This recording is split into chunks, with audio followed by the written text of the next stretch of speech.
Selamat pagi adik-adik semuanya, sudah siap untuk beribadah pada hari ini? Ayo beribadahlah bersama dengan keluarga. Beribadah juga dengan sukacita.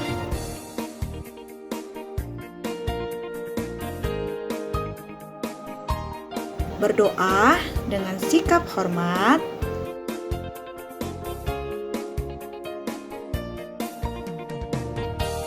Memuji Tuhan dengan penuh semangat.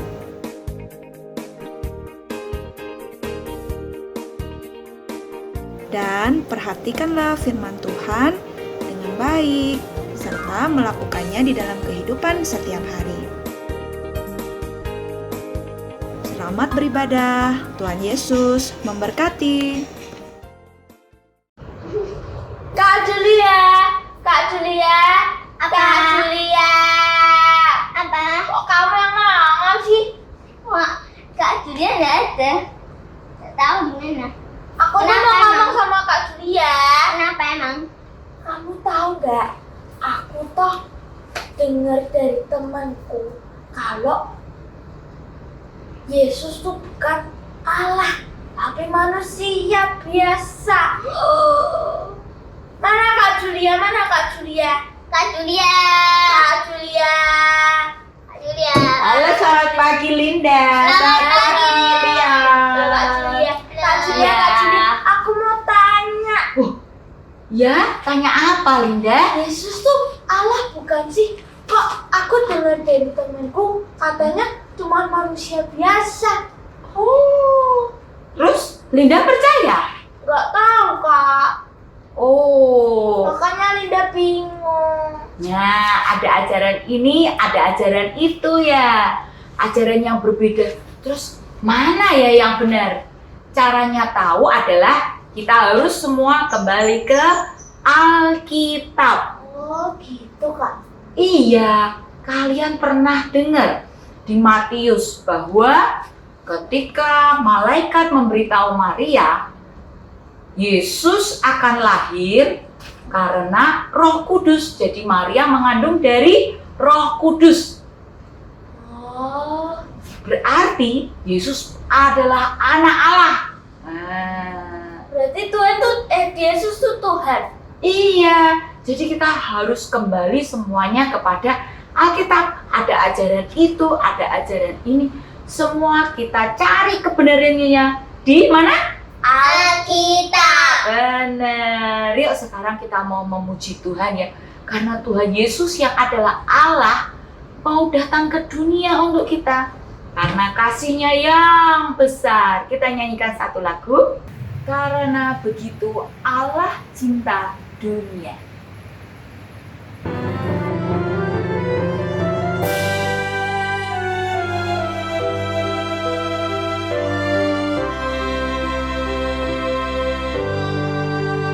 Karena begitu Allah cinta dunia hingga diberikannya anaknya yang tunggal supaya yang percaya tidak binasa melainkan beroleh hidup kekal. Karena begitu Allah cinta dunia hingga diberikannya anaknya yang tunggal supaya yang percaya tidak binasa melainkan beroleh hidup kekal. Sekarang kita mau berdoa terlebih dahulu. Lipat tangannya, tutup matanya, tundukkan kepala, kita berdoa. Selamat pagi Tuhan, Terima kasih untuk pagi ini. Tuhan sudah pimpin kami, memberikan kesegaran, dan tolong pimpin kami mengikuti ibadah sampai selesai. Terima kasih Tuhan yang baik. Di dalam nama Tuhan Yesus, kami berdoa dan bersyukur. Amin. Saatnya kita untuk senam ayat. Masih ingat minggu-minggu lalu ayatnya dari mana? Dari Roma 12 ayat 12. Bersukacitalah dalam pengharapan. Sabarlah dalam kesesakan. Dan bertekunlah dalam doa. Adik-adik, ada teman kita yang mau peragakan senam ayat. Siapa di sana? Saya Kak Alex, Sasa, dan Bebel. Ya, bertiga ya kalian. Kalian peragakan biar teman-teman yang lain bisa lihat ya. Kak Julia yang bacain. Oke? Roma 12 ayat 12. Bersukacitalah dalam pengharapan. Sabarlah dalam kesesakan. Dan bertekunlah dalam doa. Nah, ada satu teman lagi yang akan memperagakan senam ayat. Yuk kita saksikan bersama. Roma 12 ayat 12. Bersukacitalah dalam pengharapan. Bersabarlah dalam kesesakan. Bertekunlah dalam doa. Lagu tadi bicara tentang Allah yang mengasihi dunia sehingga Allah memberikan anaknya yang tunggal. Jadi Tuhan Yesus adalah Tuhan anak Allah. Linda lihat kalau ada ajaran-ajaran yang berbeda-beda. Ajaran itu apa, Kak? Oh ya, pertanyaan bagus. Ajaran itu sesuatu yang diajarkan. Itu namanya ajaran. Kan kemarin kamu dengar dari teman kamu katanya, Yesus bukan Allah. Itu salah satu ajaran. Lalu kita bisa dengar juga ajaran lain nanti bilang, Yesus bukan manusia. Oh, itu juga ajaran yang berbeda-beda. Lalu kita tahu yang benar dari mana, Linda Leon? Alkitab. Iya, benar sekali, dari Alkitab. Sekarang saatnya kita mendengarkan firman Tuhan. Kita mau bersama-sama menyanyikan lagu Alkitab.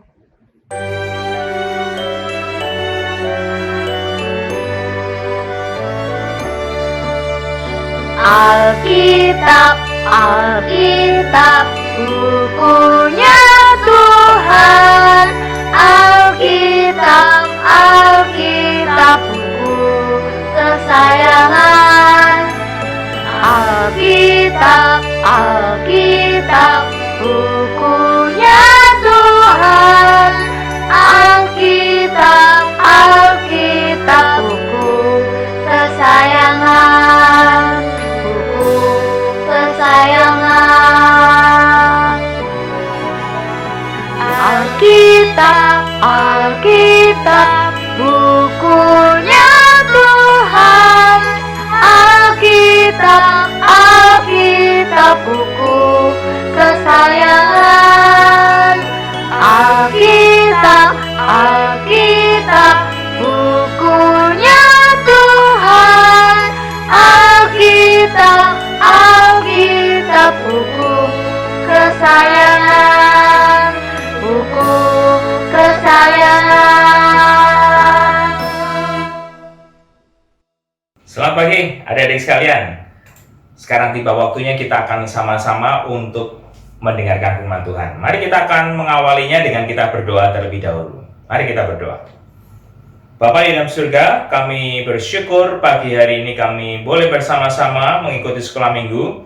Dan saat ini Tuhan adalah waktu kami mendengarkan firman Tuhan. Kiranya Tuhan menolong kami untuk kami bisa mengerti kami bisa memahaminya, dan kami boleh tanamkan di dalam hati kami. Kami berdoa, bimbinglah kiranya juga Kak Gideon yang akan menyampaikan firman, biarlah hanya perkataan dari Tuhan saja yang disampaikan, sehingga semuanya boleh memuliakan nama Tuhan. Di dalam nama Tuhan Yesus kami berdoa. Amin. Ya, adik-adik sekalian, beberapa tahun yang lalu, di tahun 1992, ada seorang yang bernama Chris Korda. Nah, Chris Korda ini ketemu dengan yang dikenal dengan namanya Pastor Robert Kimber. Mereka berdua membuat suatu perkumpulan, persekutuan. Ini orang-orang Kristen ya, persekutuan yang mereka kasih nama Church of Euthanasia. Ini perkumpulan Kristen yang cukup aneh. Anehnya kenapa, adik-adik? Perkumpulan ini, mereka adalah orang-orang yang cinta alam. Ya, cinta alam tentu bagus ya. Cinta alam karena mereka sangat menghargai alam. Mereka menganggap bahwa bumi ini sudah rusak oleh karena manusia. Iklim sudah berubah oleh karena manusia, oleh karena industri, oleh karena motor, oleh karena mobil. Kemudian tanaman, binatang-binatang juga mulai punah, mulai berkurang karena manusia. Ada yang karena dimakan, ada juga yang karena disembelih lalu dipajang, kulitnya dikuliti, dipakai pakaian, ya, kayak harimau. Kemudian buaya, kulit buaya dibuat tas. Semuanya oleh karena manusia sudah merusak alam. Maka mereka punya satu ajaran bahwa harus melindungi bumi. Harus melindungi buminya bagus. Tapi ada ajaran-ajaran yang berbeda dan aneh. Apa itu? Yang pertama, mereka mengatakan bahwa kalau mau makan daging, jangan daging binatang. Tidak boleh. Kalau mau makan daging, ya daging manusia. Daging manusia? Jadi makan manusia gitu maksudnya? Iya. Tapi manusia yang sudah mati, jangan bunuh manusia untuk dimakan. Kalau mau makan daging, manusia yang sudah mati dimakan. Kanibal namanya. Wah, ini adalah suatu ajaran yang mengerikan. Kemudian yang kedua, mereka juga tidak boleh mengajarkan manusia tidak boleh lagi mengandung, tidak boleh punya anak, karena populasinya sudah sangat besar sekali. Jadi harus dikurangi dengan cara bagaimana? Mulai hari ini tidak boleh ada yang punya anak. Jadi dibatasi tidak boleh punya anak. Kemudian yang ketiga, mari kita sekarang bersama-sama melakukan satu gerakan bunuh diri. Jadi pengikut-pengikutnya disuruh bersiap-siap untuk bunuh diri. Maka namanya Church of Euthanasia. Euthanasia itu adalah satu tindakan untuk membuat orang lain atau seseorang mati. Jadi mereka menyuruh manusia untuk bunuh diri supaya jumlah manusia di bumi semakin sedikit dan ciptaan Tuhan bisa terjaga. Ini suatu gerakan yang aneh sekali, dan mungkin sampai hari ini pun masih ada. Mereka membuat demo-demo, ya, kill yourself. Waduh, bunuh diri kamu sendiri. Nah, ajaran-ajaran yang aneh-aneh seperti ini terjadi pada saat ini. Tapi tidak hanya saat ini, juga terjadi pada zaman pertama kali Injil diberitakan. Jadi pada saat rasul-rasul memberitakan itu juga ada ajaran-ajaran yang aneh-aneh yang diajarkan kepada jemaat Tuhan pada saat itu. Nah, kita coba cek ya, benar tidak ada ajaran-ajaran yang berbeda dari apa yang diajarkan oleh rasul-rasul. Mari sekarang kita akan buka bersama-sama Alkitab kita. Tolong disediakan dulu, Kak Gideon ambil Alkitab. Nah, kita akan buka bersama-sama di Kisah Rasul pasal yang ke-15.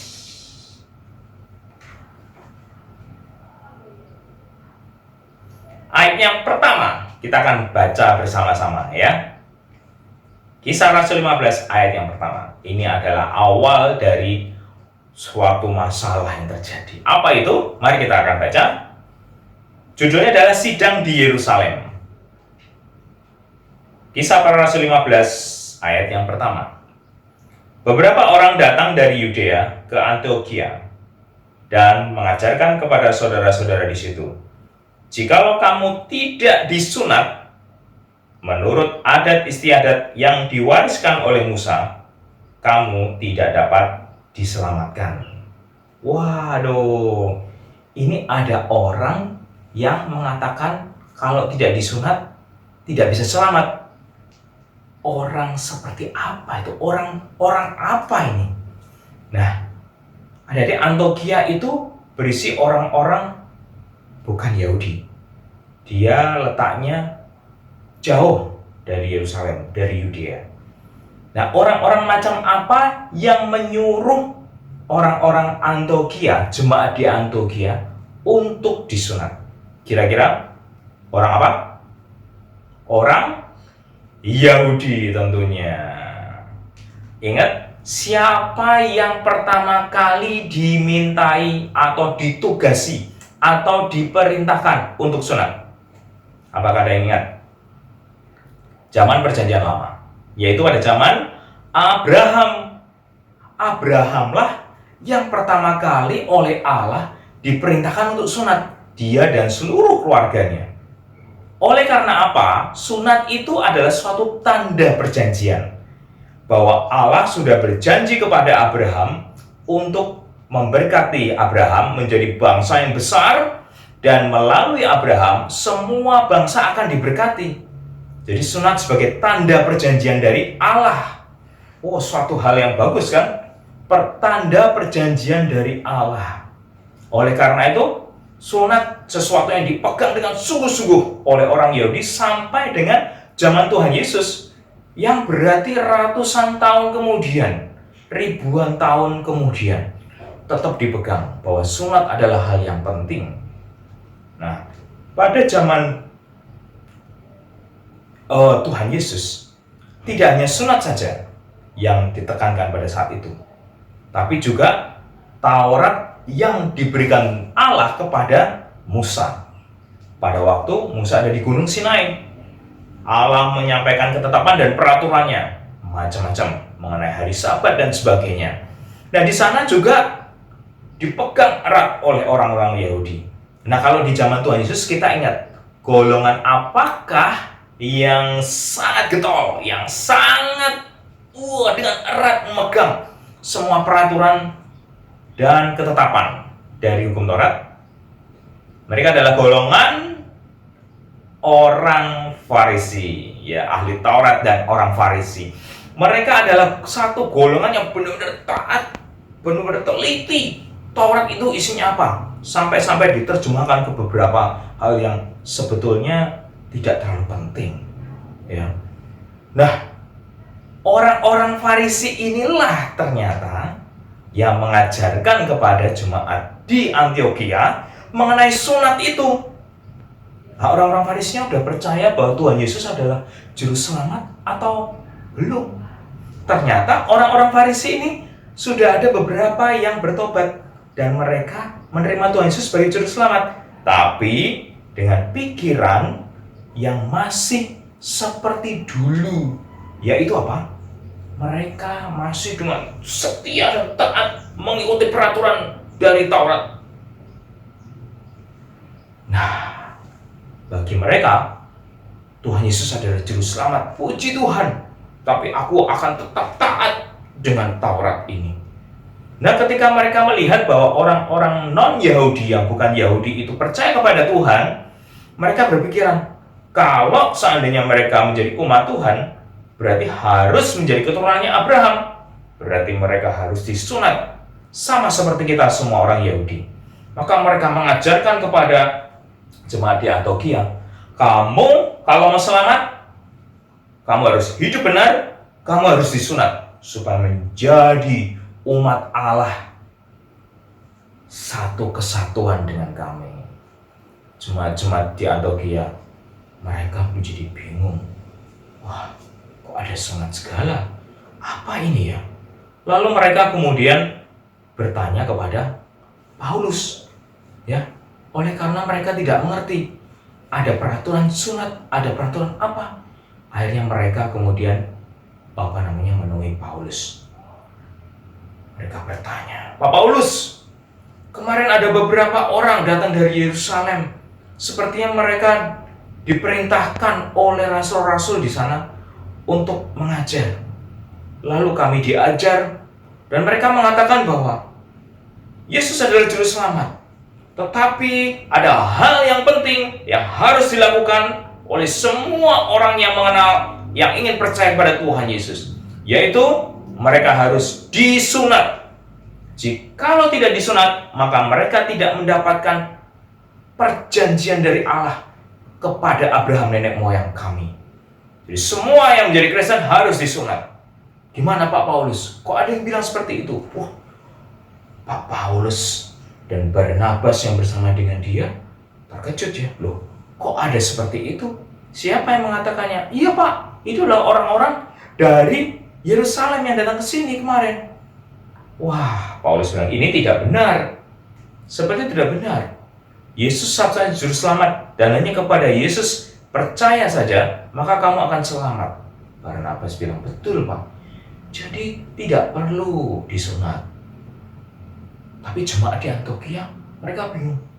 Tapi mereka utusan dari para rasul loh Pak. Mereka pasti diajar di sana oleh para rasul. Bagaimana ini? Apakah kami harus percaya kepada Pak Paulus dan Pak Barnabas? Atau kami percaya kepada para rasul yang menugaskan orang-orang itu kemarin? Maka kemudian Paulus berkata demikian. Wah, ini ajarannya tidak betul. Ajarannya tidak betul. Barnabas, bagaimana sebaiknya? Kalau gitu, kita harus pergi ke Yerusalem saja.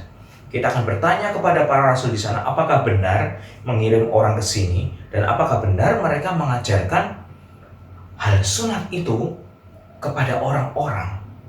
Betul, kita harus ke sana. Maka Paulus dan Barnabas berencana untuk pergi ke Yerusalem.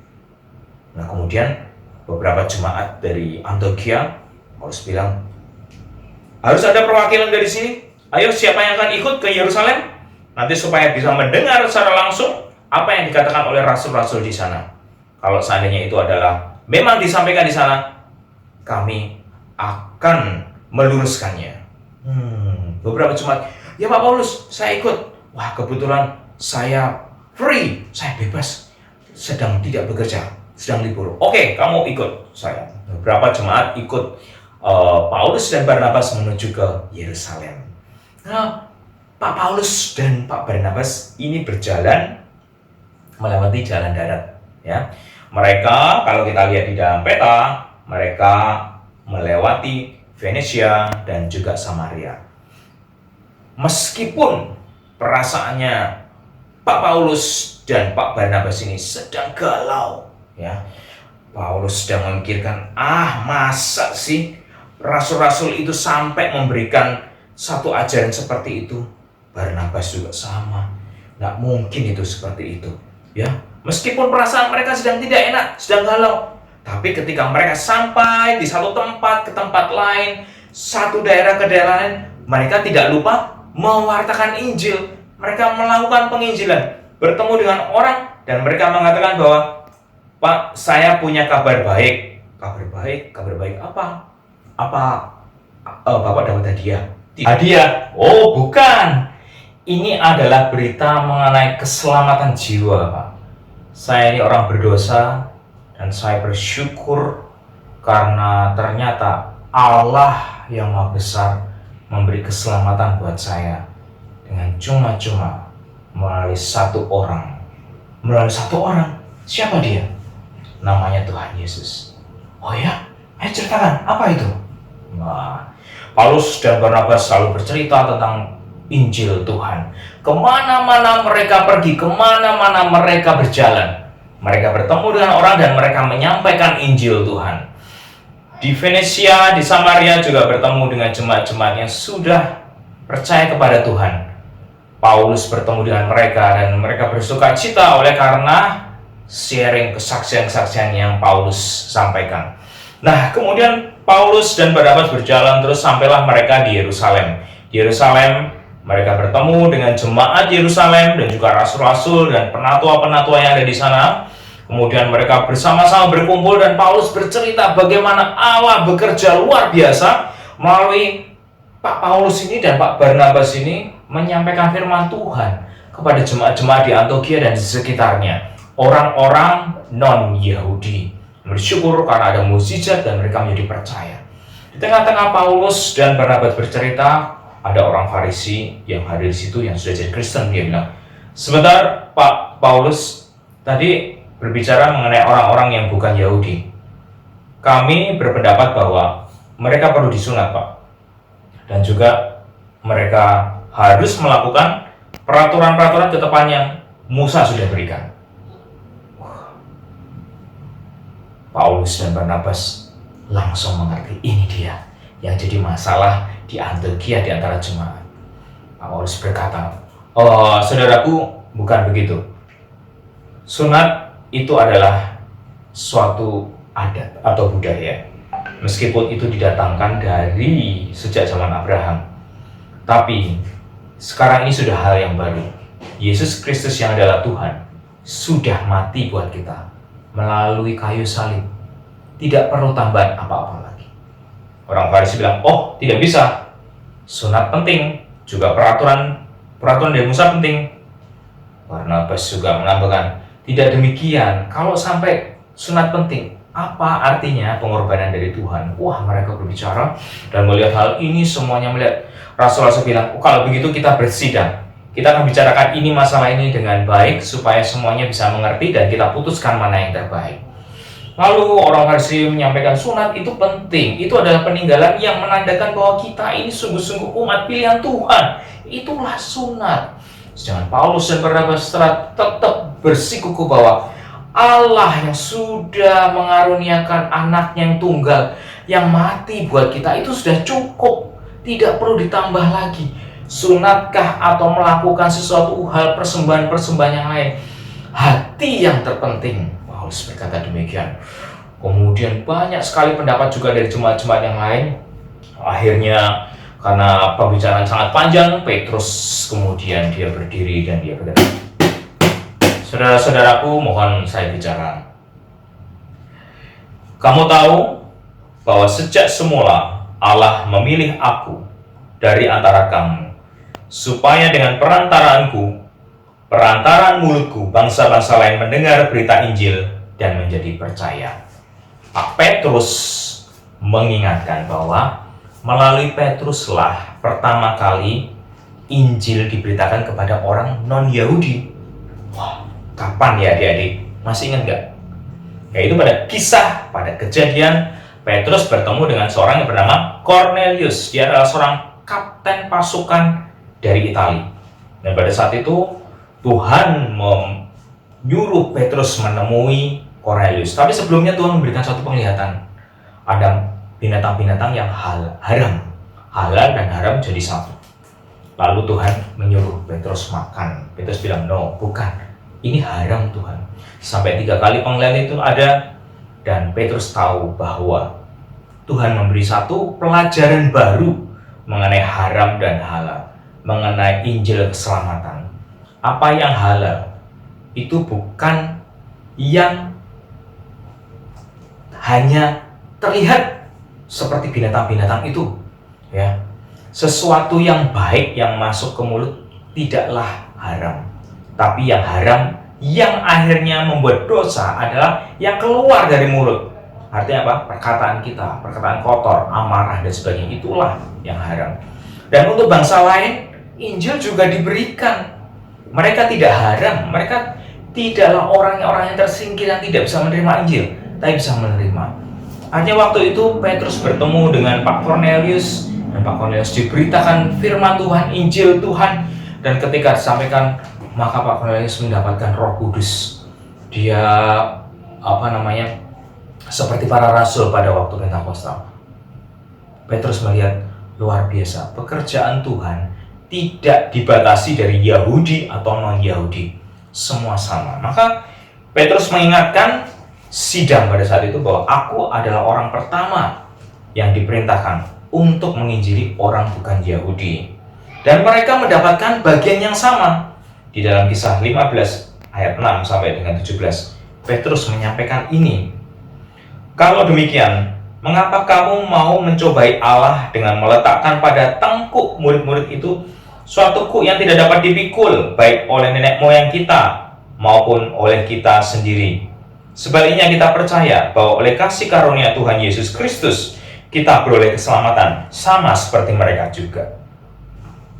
Petrus tahu bahwa peraturan-peraturan Musa itu demikian berat. Orang Israel sendiri berat mau melakukannya.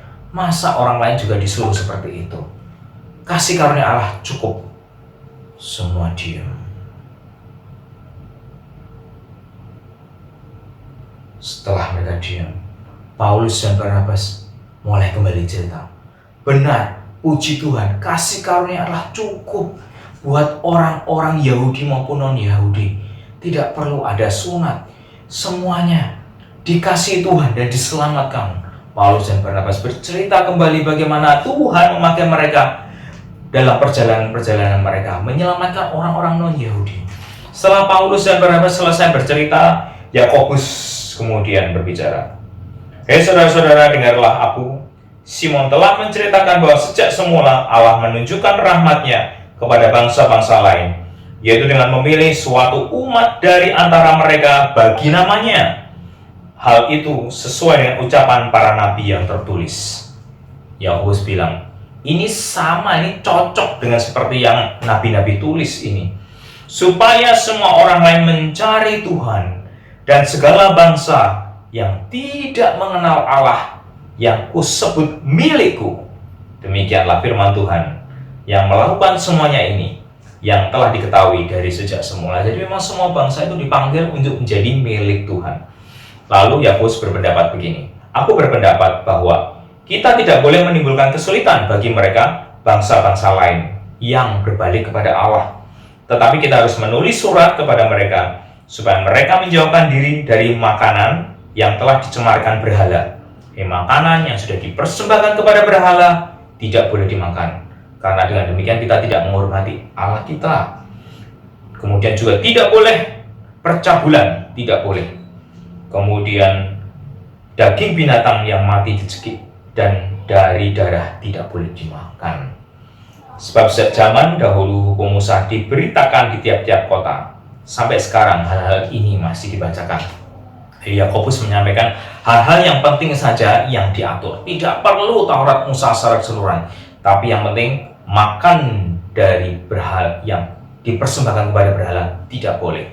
Tidak boleh melakukan percabulan. Tidak boleh dari makan binatang yang matinya dicekik atau makan darah, tidak boleh. Nah, kemudian surat itu ditulis, dan kemudian dari sidang diutuslah 2 orang untuk pergi bersama Paulus dan Barnabas. Supaya apa? Supaya orang-orang di Antiokhia dan di kota-kota lain, mereka yakin bahwa kali ini benar-benar utusan dari Yerusalem yang datang untuk menyampaikan kebenaran. Sudah bawa surat, orang dari Yerusalem datang dan menyampaikan pesan. Pesannya apa? Sunat tidak diperlukan. Peraturan-peraturan Musa tidak diperlukan, kecuali jangan makan makanan yang dipersembahkan kepada berhala, tidak boleh melakukan percabulan, dan tidak boleh makan daging yang binatangnya dicekik ataupun makan darah. Itu saja. Ketika utusan ini dan Paulus dan juga Barnabas kembali ke Antiokhia, seluruh jemaat bersukacita oleh karena bijaksana yang sudah disampaikan oleh para rasul. Puji Tuhan, adik-adik sekalian. Setiap waktu, ya dari awal itu ada ajaran-ajaran penyesat yang bisa membuat kita tersesat. Sampai sekarang pun kita juga harus waspada. Adik-adik nanti bertambah besar, ya dari SD, SMP, SMA, kemudian nanti kuliah, kemudian dewasa. di dalam sepanjang kehidupan kita, mungkin suatu saat akan bertemu dengan ajaran yang aneh-aneh. Apa yang harus kita lakukan? Kembali kepada Alkitab. Dan beberapa hari yang lalu muncul ada video orang bilang, sebentar lagi akan kiamat. Akan datang kiamat tanggal 10 Oktober. Ada mimpi, kemudian menyampaikan seperti itu. Wah, yang di YouTube semuanya ramai. Oh, puji Tuhan, kita harus siap-siap untuk menyampaikan, untuk bertemu dengan Tuhan kita. Kiamat itu atau akhir dari dunia ini memang ada, sungguh-sungguh, dan kita percaya. Tapi Alkitab menyampaikan tidak ada seorang pun yang tahu. Malaikat pun tidak tahu. Oleh karena itu, berita apapun juga, nubuatan yang berkaitan dengan itu menyebutkan tanggal dan sebagainya, itu adalah nubuatan yang salah. Ada banyak ajaran yang kita dengar di sekeliling kita. Hati-hati, kembali kepada Alkitab, berdiskusi, memakai bijaksana yang sudah Tuhan beri, benar atau tidak. Supaya apa? Adik-adik, kita tidak ikut-ikutan hal-hal yang salah. Sama seperti yang tadi Kak Gideon ceritakan, ya, Chris Korda menyimpang sehingga orang-orang disuruh bunuh diri. Jangan sampai kita ikut suatu perkumpulan atau suatu hal ajaran yang salah sehingga akhirnya menimbulkan suatu kekacauan atau kerugian bagi kita. Semua harus kembali kepada Alkitab, Injil Tuhan yang memberikan sukacita dan keselamatan buat kita. Amin. Mari kita akan berdoa bersama-sama. Bapa yang surga, kami bersyukur untuk firman yang sudah Tuhan beri. Kami anak-anak-Mu berdoa, kiranya Tuhan memberikan kepandaian dan bijaksana, supaya kami mampu, kami bisa membedakan akan ajaran yang tidak benar. Biarlah Tuhan memberikan kepada kami keberanian, untuk kami juga menyampaikan Injil yang benar, supaya kami bisa memberi jawab atas segala ajaran yang tidak benar di sekeliling kami. Kami berdoa di nama-Mu Tuhan, terima kasih. Biarlah firman ini ada dalam hati kami dan kami lakukan di dalam kehidupan. Di dalam nama Tuhan Yesus kami berdoa. Amin. Nah, adik-adik, kita sudah mendengarkan firman, ternyata ada ajaran-ajaran yang berbeda-beda. Kalau kita sudah tahu ajaran yang benar menurut Alkitab, kita juga harus berani mengabarkan Injil yang benar. Yuk kita mau nyanyikan, aku mau kabarkan Injilnya.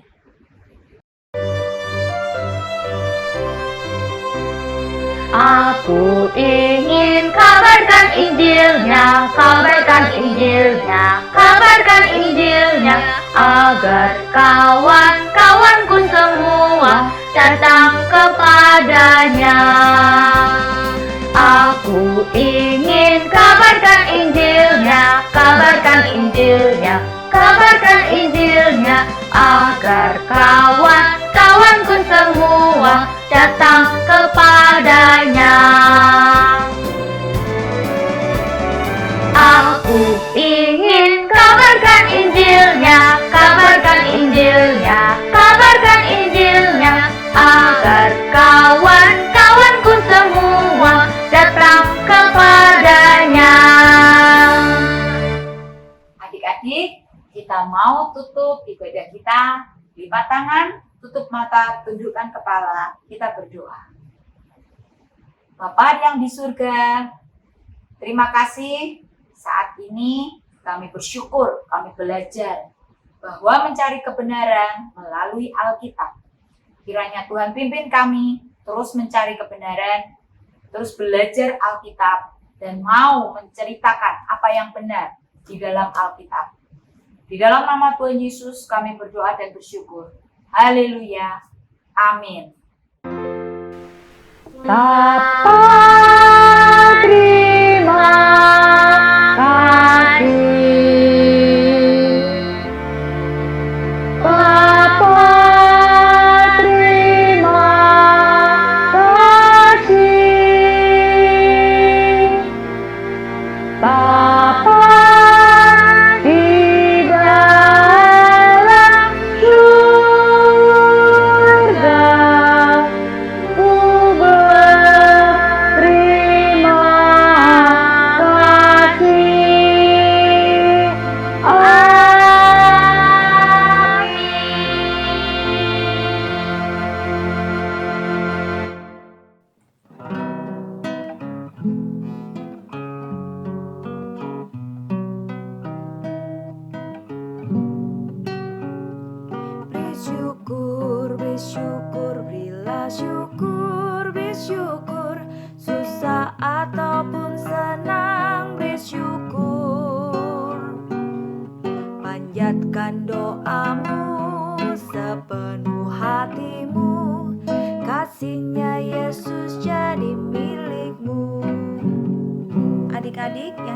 mengasihi Tuhan Yesus Kristus, meskipun ibadah yang kita lakukan masih ibadah online, adik-adik tetap dapat memberikan persembahan bagi Tuhan dengan cara yang pertama, mintalah tolong kepada papa dan mama untuk memasukkan uang persembahan tersebut ke dalam kotak persembahan yang telah disediakan di gereja. Yang kedua, uang persembahan dapat diserahkan melalui tata usaha gereja. Yang ketiga, uang persembahan dapat ditransfer ke rekening-rekening bank berikut ini. Bersyukur, bersyukur, berilah syukur, bersyukur, susah atau